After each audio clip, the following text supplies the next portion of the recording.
com Leopoldo Ranke, né? Ele era um sujeito que teve a felicidade de ser plenamente reconhecido em sua própria época, era muito admirado pelos seus contemporâneos. Ele era chamado de o pai da historiografia científica, tomando o título aí do Heródoto, tá? E muitas das pessoas do século XIX demonstraram uma imensa admiração pelo trabalho do Leopoldo Ranke. Lord Acton, que era um historiador inglês, né? E ele deixou registrado essa frase bastante elogiosa ao Ranke. O Ranke é o verdadeiro criador de estudo heróico dos arquivos e é o representante da época em que se instituiu o estudo moderno da história. É uma frase que corrobora a ideia do Ranke ser considerado o pai da história científica. Um outro inglês, um tal de William Stubbs, ele disse o seguinte: Leopoldo von Ranke para além de qualquer comparação, não apenas o maior conhecedor da história vivo, mas também um dos grandes historiadores de que já se teve notícia. O Dilthey o chamou de o gênio da arte narrativa. Então, são citações diversas que mostram a admiração do século XIX por essa figura, né? Evidentemente, nem todo mundo do século XIX o admirou. Muitas mentes brilhantes já fizeram críticas bastante substanciais ao Ranke. O Karl Marx, por exemplo, disse: o mentiroso catador de detalhes, e que ele seria responsável por fazer da história um anedotário fácil e que atribui todos os grandes acontecimentos a causas insignificantes e mesquinhas. Quando nós estudarmos o Marx no próximo encontro, vai ficar claro por que o Marx achava que o Ranke atribuía causas insignificantes e mesquinhas aos acontecimentos históricos. O Marx queria encontrar causas mais profundas de natureza socioeconômica e não de natureza política, como era o caso do Ranke.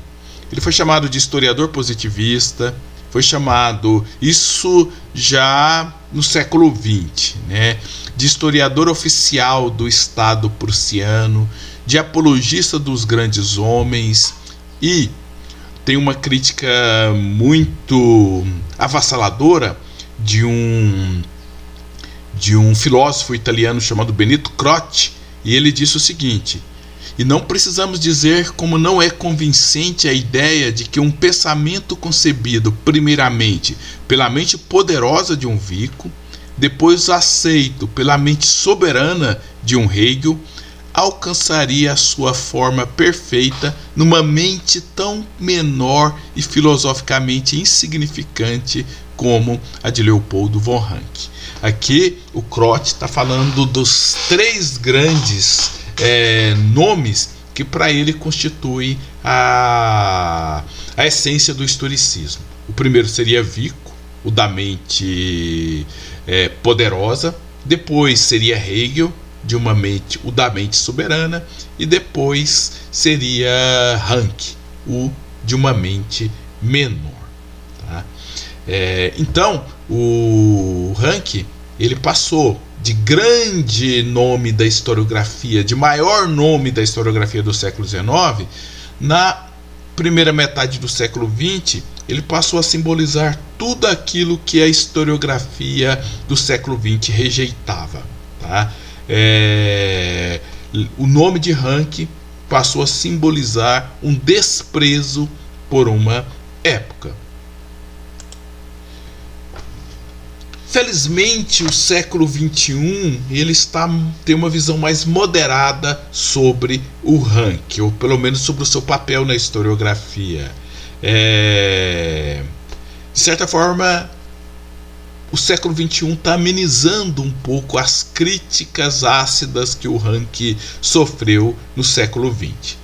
Todo mundo concorda que o Rank tem uma visão limitada de história e de método histórico, mas a tendência agora é mostrar que ele tem o seu valor, tá? Como diz aí o Estevão Rezende e o Pedro Caldas. O Estevão Rezende é um dos grandes estudiosos da teoria da história no Brasil, professor aposentado da UNB, e ele, no artigo escrito em coautoria com o Pedro Caldas, disse o seguinte: não resta dúvida de que sua obra é muito mais complexa do que supõe a nossa vã historiografia. E o Sérgio da Mata, professor da Universidade Federal de Ouro Preto, ele disse o seguinte: eis que se descobre, por trás do mito negativo do arquipositivista, o gigante historiográfico que tanto fascinara William Dilthey, né? William Dilthey, que chamou o Rank de um mestre da narrativa. Então, são essas reviravoltas da história, né? O Rank, o grande homem do século XIX, o homem criticado no século XX e um homem redescoberto, vamos dizer assim, no século XXI.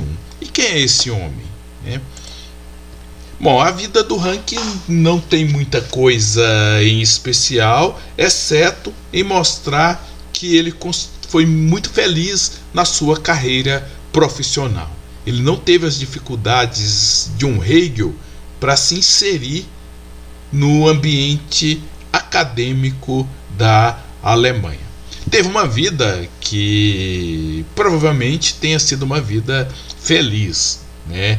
Ele, por causa do seu saber historiográfico, por causa dos seus livros, por causa das suas aulas, o Rank teve uma admirável ascensão social.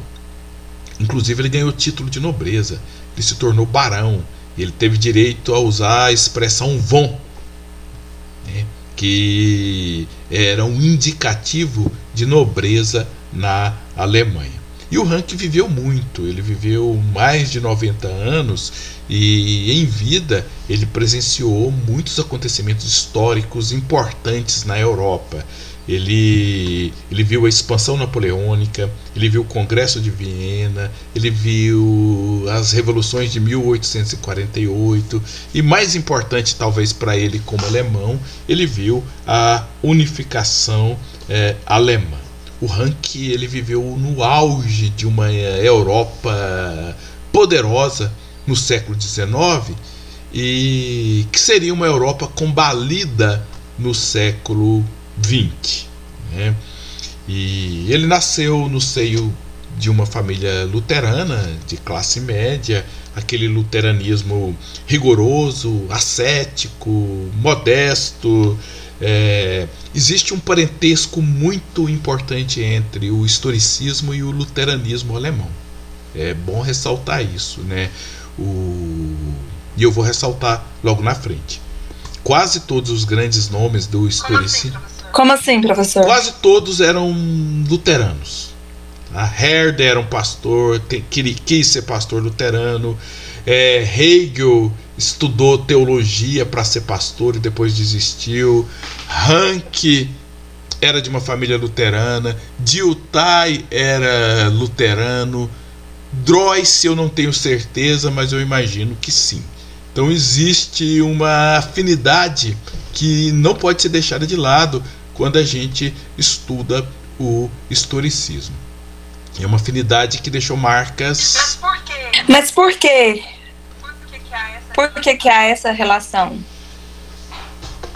Bom, a relação ela é mais por causa da hermenêutica. O que é a hermenêutica? A hermenêutica é um procedimento teológico de interpretação dos textos sagrados, né? Como a gente vai compreender um texto como a Bíblia ou outros textos sagrados, que foram escritos há muito tempo atrás. Existem questões sérias de interpretação nesse texto, né? E são duas questões principais, né? A Bíblia, ela tem que ser vista de maneira literal ou ela tem que ser vista de maneira alegórica. Os católicos, de certa forma, resolveram isso interpretando a Bíblia literal no Novo Testamento, e o Antigo Testamento ele foi interpretado de maneira alegórica, né? Os católicos não davam muita importância para o Antigo Testamento, e quando tinha questões difíceis de interpretação, os católicos usavam a tradição da igreja, os concílios, os escritos. Então a Bíblia por si só, ela não era a garantia de verdade da religião. Os escritos tradicionais da igreja, né, a tradição da igreja tinha um peso muito grande. Inclusive, por exemplo, a ideia de purgatório, a ideia de limbo, que eram coisas muito importantes do catolicismo que não estão explícitos na Bíblia. Aí. Os protestantes, eles tiveram uma outra perspectiva hermenêutica, né? Só a Bíblia é fonte de verdade e a Bíblia tem que ser vista literalmente. Tudo que está na Bíblia é verdade e tem que ser vista de forma literal, né? Se na Bíblia está falando que o sol parou por causa de um pedido de Josué, isso tem que ser compreendido como o sol parou mesmo, né? E se no Antigo Testamento mostra a imagem de um Deus vingativo e às vezes até cruel, tem uma passagem no Salmo, acho que é Salmo 158, que fala que Deus se alegra quando as criancinhas dos infiéis têm a cabeça esmagada com pedras, alguma coisa do tipo, né? Então essas passagens cabeludas, elas têm que ser vistas literalmente, porque é verdade. E para isso é preciso de uma chave de interpretação. É isso que é o pressuposto hermenêutico, né? Se você lê a Bíblia com uma chave que diz que ela é verdade de capa a capa, você vai ter uma perspectiva interpretativa. Se você lê a Bíblia dizendo, olha, os evangelhos têm uma verdade, mas as outras partes da Bíblia são históricas, né? Você vai ter outro viés interpretativo. E se você lê a Bíblia como um livro histórico qualquer, você vai ter um outro viés interpretativo. É isso que é a tal da hermenêutica. Logo te passo a palavra, Lenise, eu só vou tentar concluir isso aqui. Bom, então a ideia de hermenêutica, de interpretação dos processos históricos, ela se baseia numa relação todo e parte, né? À medida que você tem uma noção de todo, e essa noção de todo é isso que eu estou falando, essa chave, você vai colocando encaixando as coisas, e você vai tentando interpretar as partes com essa perspectiva de todo que você tem. Em que sentido isso influenciou a história? Bom, isso influenciou a história porque os historicistas interpretaram a história da humanidade como um livro. E um livro que tudo tem coerência. Todas as partes do livro têm coerência. Só que, como eu disse, é um livro que eles não sabiam o final. Tá? Só que não sabia o final, mas era possível, e aí que entra talvez a maior influência luterana, é possível encontrar verdade na história da mesma forma que os luteranos acreditavam que haveria verdade no processo histórico, por meio de métodos. E a hermenêutica protestante, ela foi se consolidando no século XIX, né? Teólogos, tem um sujeito chamado Schleiermacher, que era um grande teólogo protestante, e ele transformou a hermenêutica numa teoria válida não só para a Bíblia, mas válida para as coisas da cultura. E a ideia é justamente de interpretar os livros, que requer também uma interpretação da cultura que foi apropriada para servir de inspiração ao método histórico. Então a hermenêutica protestante, ela foi usada pelos historicistas como uma hermenêutica histórica. E aí responde a pergunta da Larissa, que ciência os historicistas imaginavam? Era uma ciência hermenêutica, era uma ciência interpretativa, de encontrar sentido. Da mesma forma que você busca sentido dentro da Bíblia, você vai buscar sentido dentro dos acontecimentos históricos. Lenise?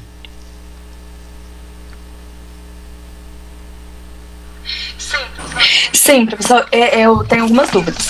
Primeiro, a hermenêutica que eles utilizavam, eles queriam sentido, eles pegavam a relação com o luteranismo justamente porque eles pegavam da Bíblia e analisavam toda a história da Bíblia, só que eles queriam analisar a Bíblia literalmente.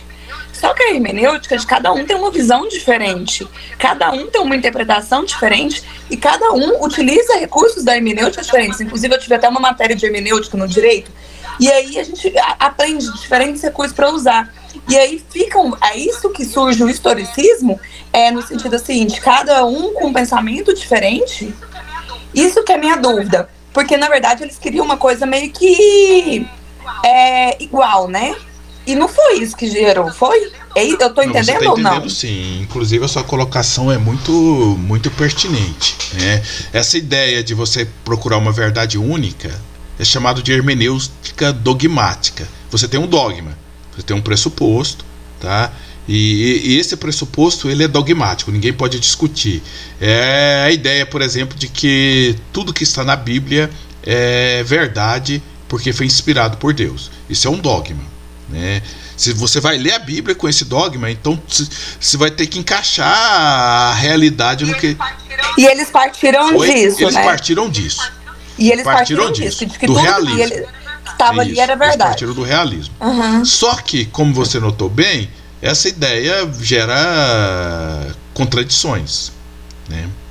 E ao gerar contradições, muitos hermeneutas históricos já partiram da ideia da relatividade da verdade, de que você tem que entrar no processo histórico sem os dogmas. Isso vai chegar no sujeito chamado Hans Gadamer no século XX, talvez você ouviu falar dele lá no curso de hermenêutica do direito, tá? E o Hans Gadamer vai defender uma hermenêutica filosófica que foge dessa perspectiva do dogma. Essa discussão entre uma verdade dogmática e a relatividade da verdade vai ser uma discussão mais importante da filosofia, tá? Nessa época. Vai ser o tema da análise do Júlio Dilthey, e vai ser a partir dessa discussão que o Heidegger, que é o grande nome lá da filosofia alemã, vai discutir até chegar no Gadamer.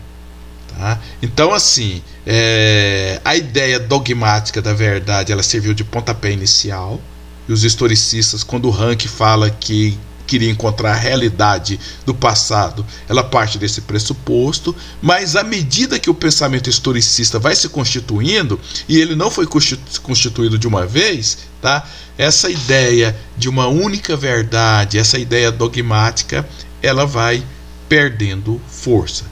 Mas a inspiração mantém, a inspiração de que as coisas na história têm sentido, de que a história é como um livro, a metáfora do livro, a ideia de que você precisa, se você não tem essa verdade dogmática, mas você precisa de verdades provisórias para interpretar qualquer coisa. É que os hermeneutas chamam de primeira impressão.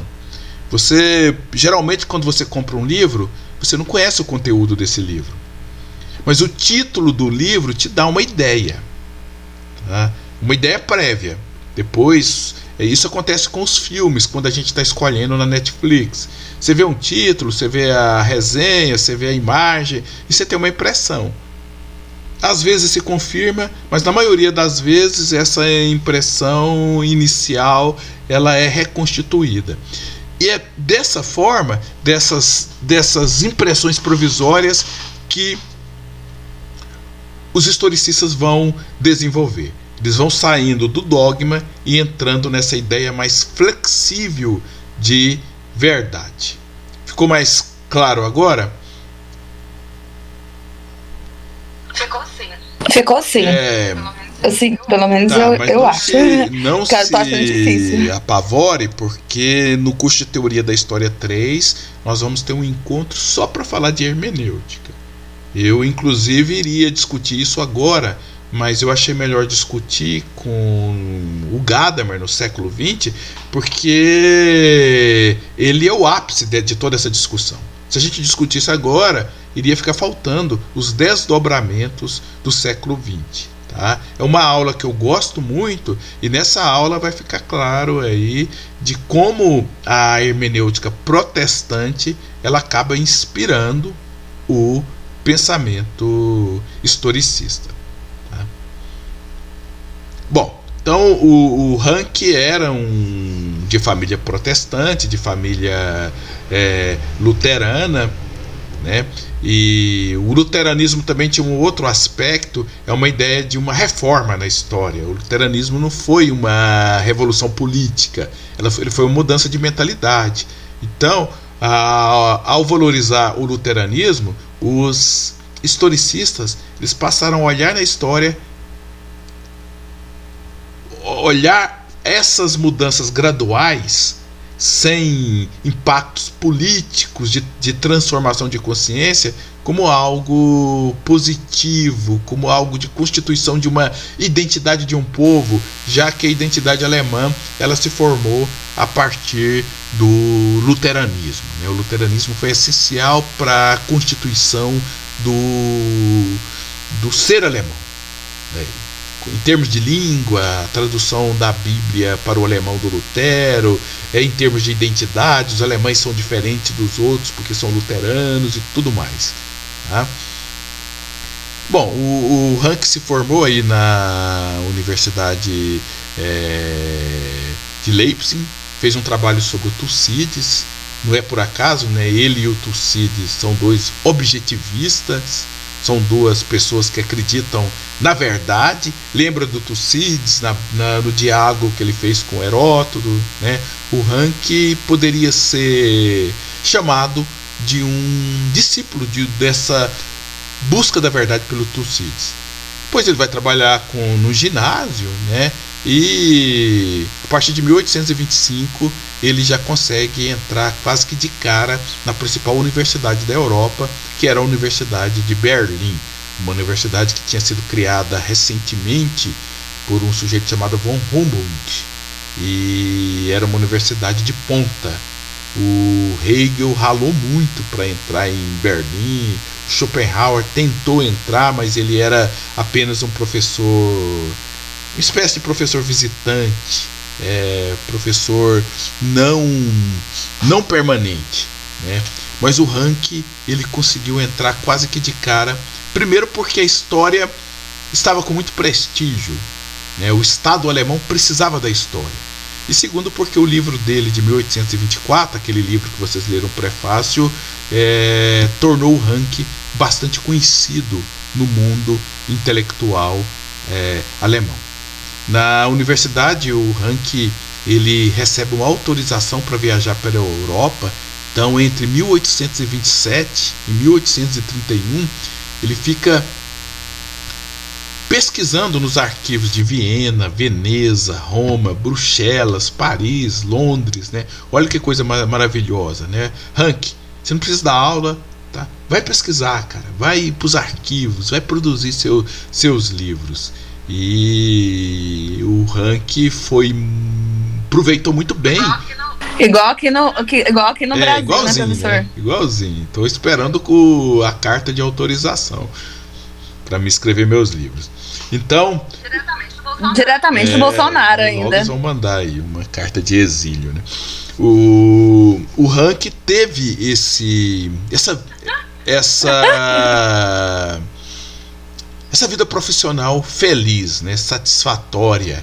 Ele ganhou vários títulos, né? Como eu disse, ele se tornou barão.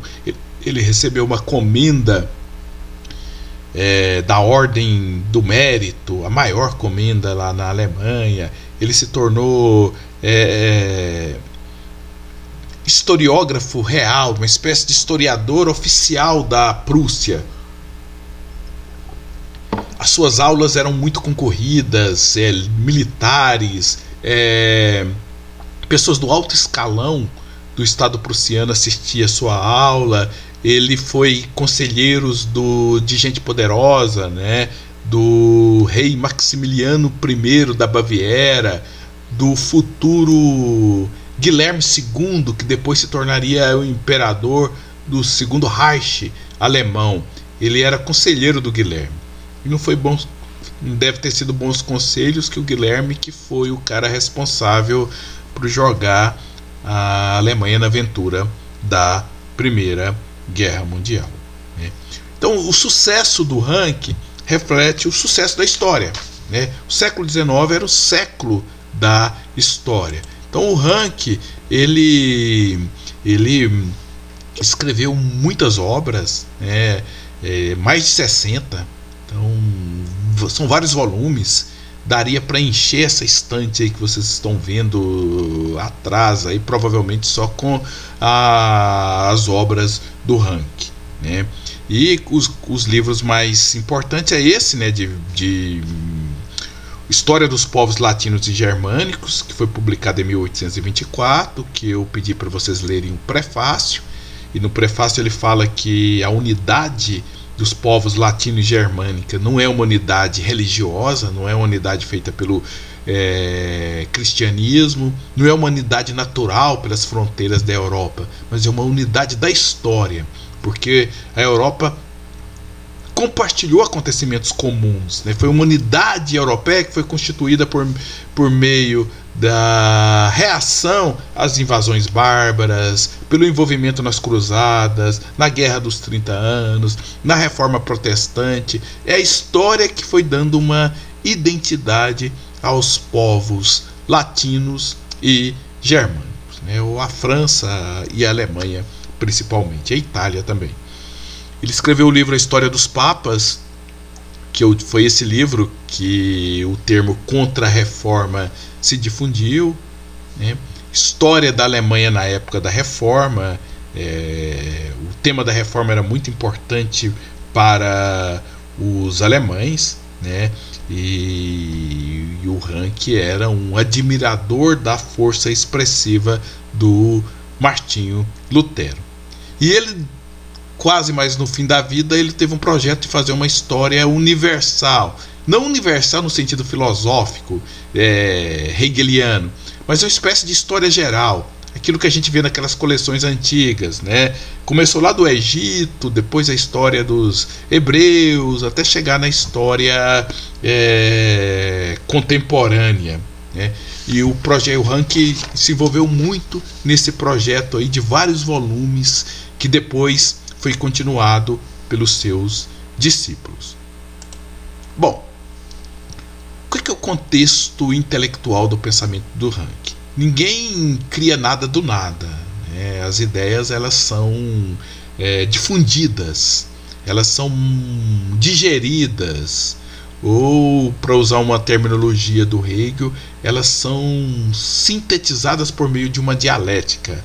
Aí, o Rank, ele moldou seu pensamento a partir desse diálogo com várias ideias que estavam disponíveis na sua época, né? O positivismo lhe forneceu a ideia de que os métodos são poderosos instrumentos de investigação empírica, que a história precisava de método. Um método diferente das ciências da natureza, mas precisava de método. Que método é esse que o Rank está falando? Olha, eu não sei se vocês já tiveram a disciplina Metodologia da História, que é uma disciplina voltada para estudar as fontes e os métodos, e lá vocês estudaram a ideia de fontes primárias, fontes secundárias, análise externa da fonte, análise interna. Então, o método para ele se resumia a trabalhar as fontes para extrair dessas fontes uma verdade. O próprio nome fonte é uma metáfora que expressa isso bem, né? Fonte é onde você retira a água escura que fica lá embaixo. E para você retirar a água da fonte, você precisa de um instrumento, de uma bomba, de um balde, de uma corda. E era mais ou menos isso que os historiadores viam na história. Você precisa escavar arquivos para encontrar essa verdade, né? E então o Rank foi aquele primeiro cara que realçou isso. Olha, a história não pode ser um ensaio como Voltaire fazia. Escrevia coisas da cabeça dele, assim, tá? Não investigava. Essa é a grande diferença dos historicistas, né? O Voltaire escrevia do seu castelo. O Rank não. Ele foi nos arquivos. E tudo que ele falava, ele se fundamentava em termos de uma fonte. E colocava notinha de rodapé. Ele foi um dos primeiros a difundir isso, mostrando, olha, isso aqui está na fonte tal, no arquivo tal, coisa que até hoje nós devemos fazer quando a gente produz um texto histórico, né? O Rank também foi influenciado pelo romantismo. Ele leu as obras de um romancista escocês chamado Walter Scott. Não sei se vocês já ouviram falar. Ele escreveu aqueles romances de cavalaria e da Idade Média. Ivanhoe, né, o mais famoso, pelo menos foi o que eu li, do Walter Scott. E o Rank, ele ficou fascinado por aquele mundo da Idade Média. Só que depois ele vai abandonar o romantismo no sentido de dizer, olha, a história real, ela é muito mais emocionante do que a história ficcional. Eu descobri coisas nesses arquivos aí que é muito mais emocionante porque é real, né? A literatura tem um impacto muito grande na vida das pessoas, mas a história tem um impacto maior porque a história é real, as coisas que estão ali, né? Aqueles personagens realmente viveram, e diferente da literatura em que há apenas uma verossimilhança.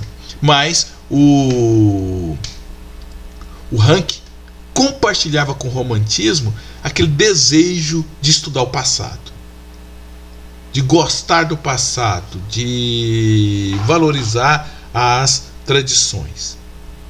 Existe também uma afinidade com o pensamento, com a filosofia hegeliana, né?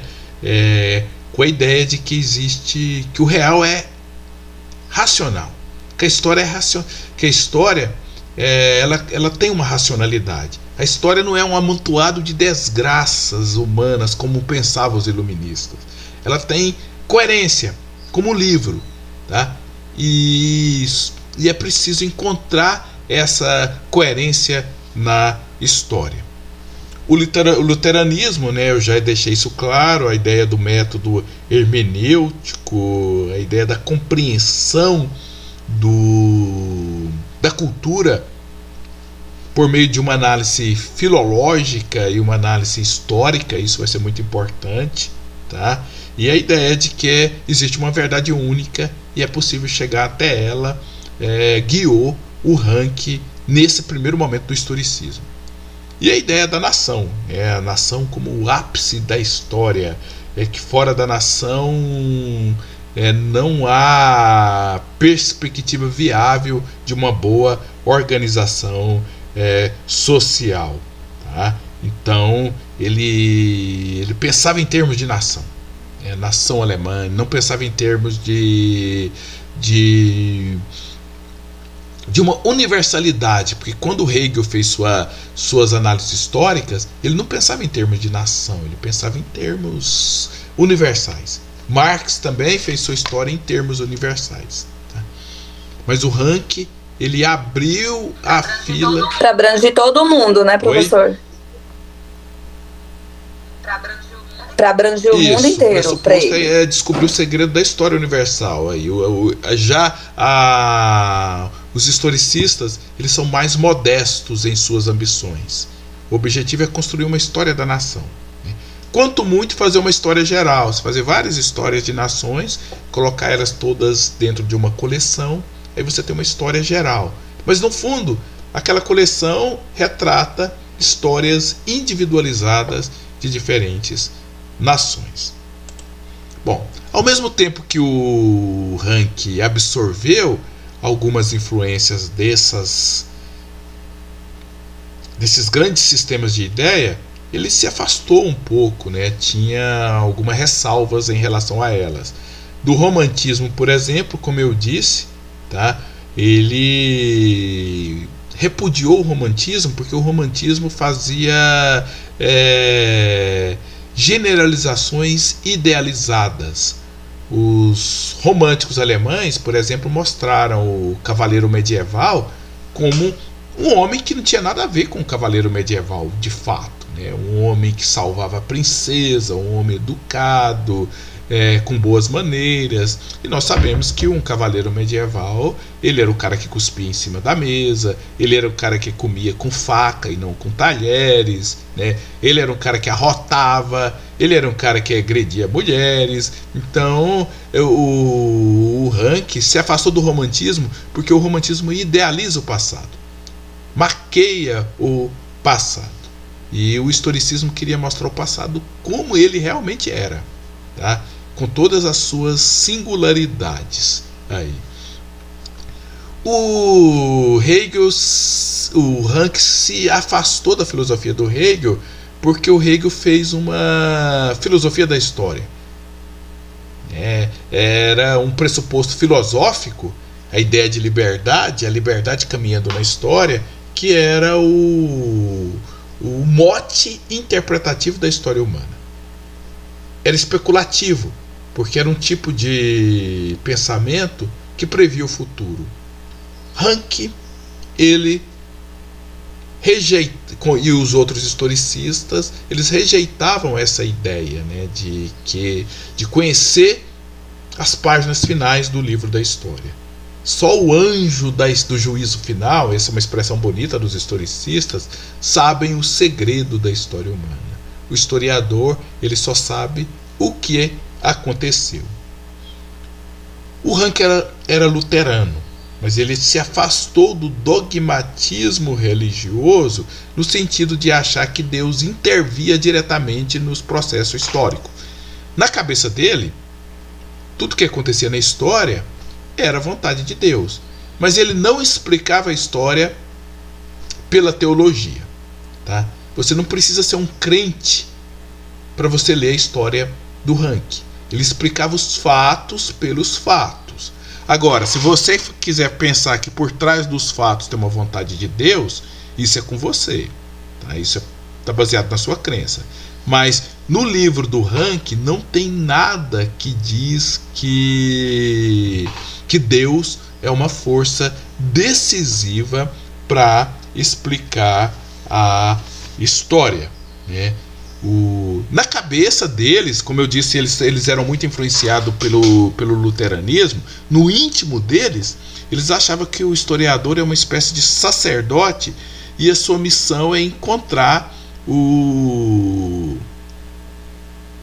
hieroglifo sagrado. Essa é uma expressão que o Ranke usou para falar dos mistérios da história. Existem hieroglifos sagrados.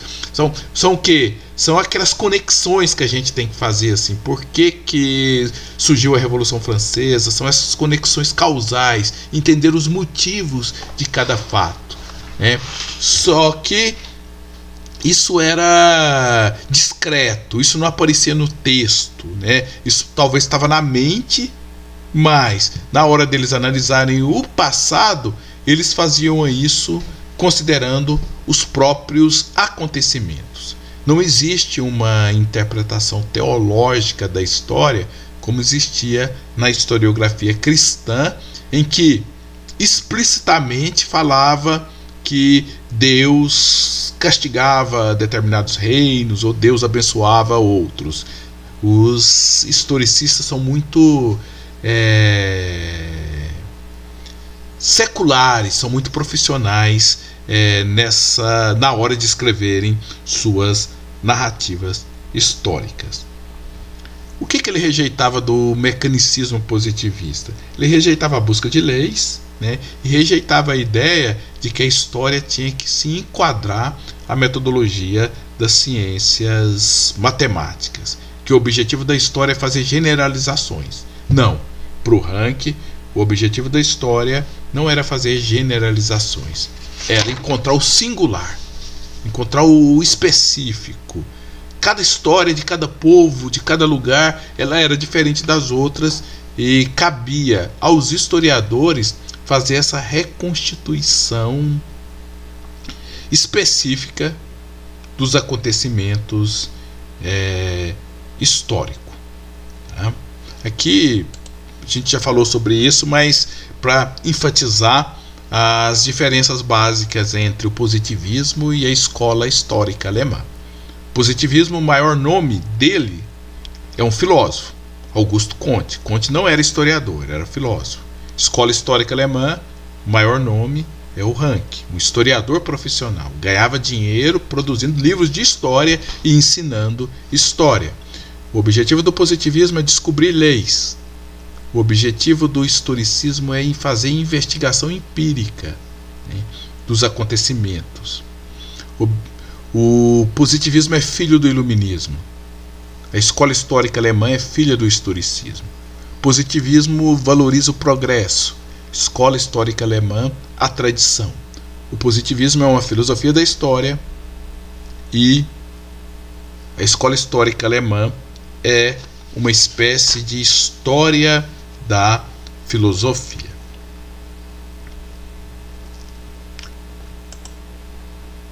O Ranke, ele queria fazer um tipo de história sem preconcepções. A ideia de uma preconcepção, uma concepção prévia, né, ele era coisa dos filósofos.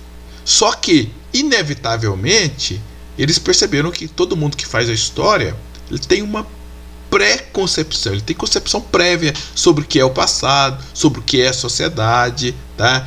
E é isso, Lenise, que vai gerar aqueles conflitos entre aí o desejo de ser realista, de pensar uma verdade única, e depois a constatação de que as nossas preconcepções, ou seja, aquilo que está na nossa cabeça, eles acabam interferindo na maneira como nós interpretamos o processo histórico. Tá? Quais eram as principais preconcepções de Ranke? A ideia de que a história ela é cheia de conflitos, mas tudo se ajeita no final.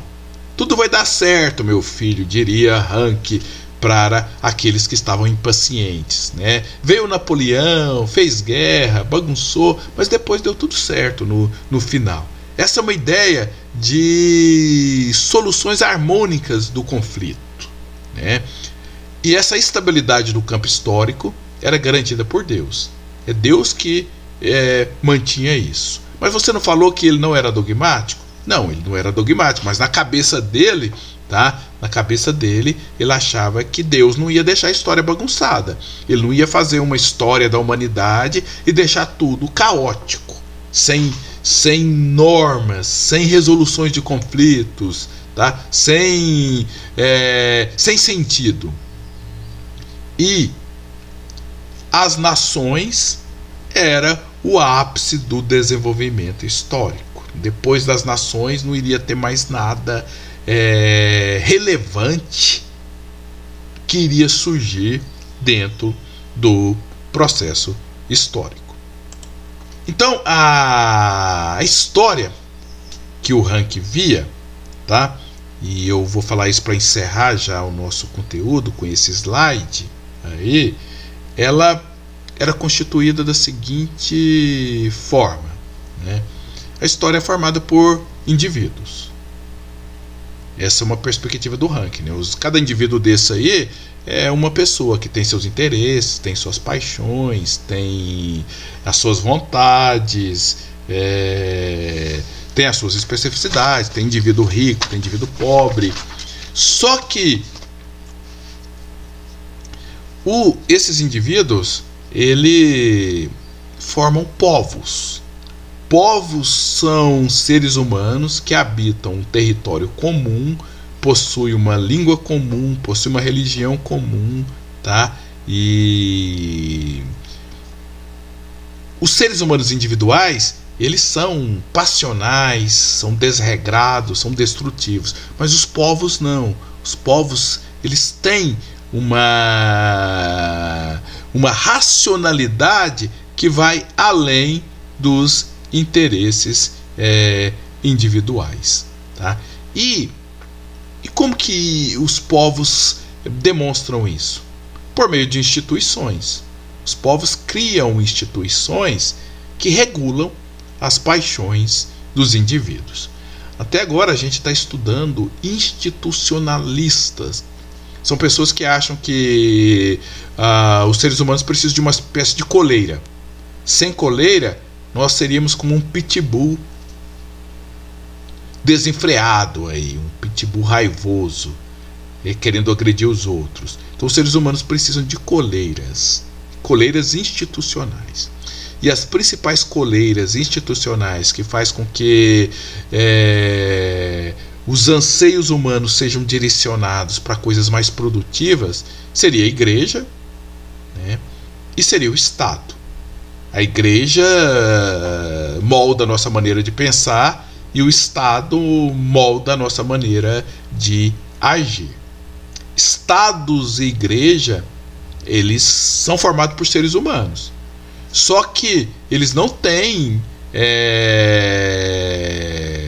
a irracionalidade que existem nos seres humanos.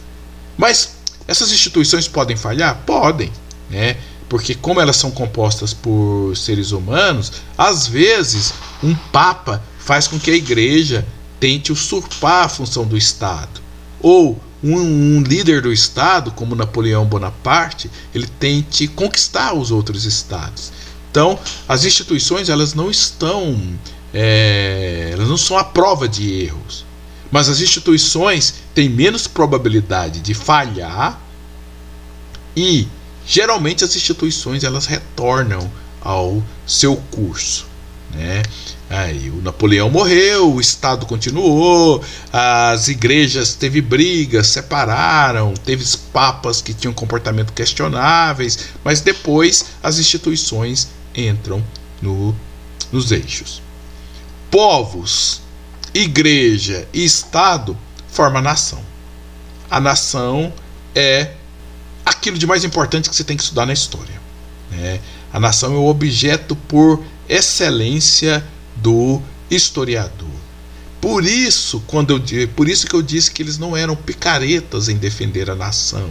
Eles defendiam isso porque eles tinham convicção de que o mundo de nação era um mundo melhor do que aquela anarquia de poder que existia, por exemplo, durante a Idade Média, em que praticamente não existiam nações, mas não existia Estado, tá?